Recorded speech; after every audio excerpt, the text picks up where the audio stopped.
An American journalist, Brent Renaud, was killed covering the war in Ukraine, and it turns out he has Dallas ties.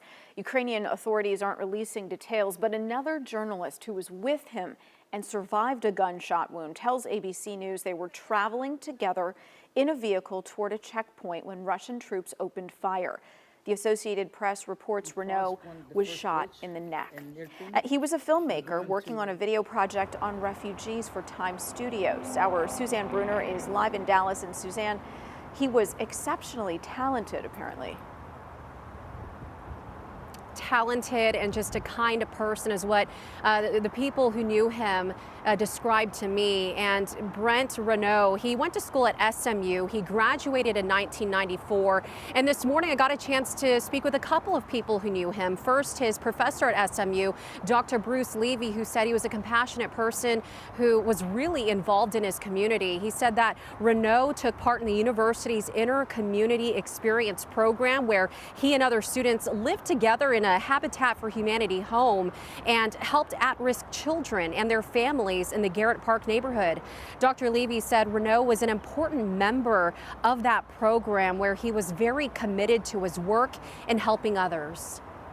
He was just doing everything. I mean, he was like a community activist. He was tutoring the kids. He was helping out families. He was just a real presence there.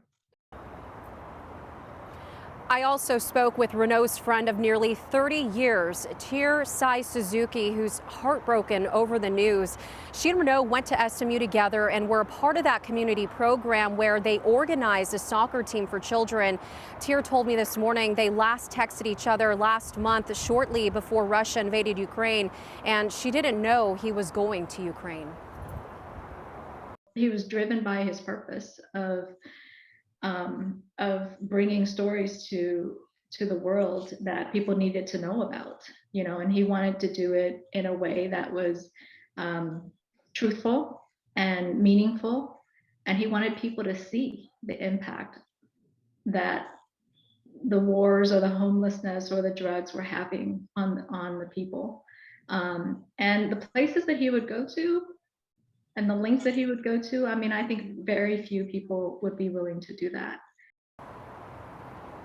Suzuki says that Brent was kind, thoughtful, and an intellectual person who contributed so much. She says that his memories will live on through his work, and she certainly hopes that people will get a chance to watch the stories that he's covered. Sonia? Susanne, thank you. And there are plenty of ways you can support war victims and refugees. Head to WFAA.com to see how you can donate.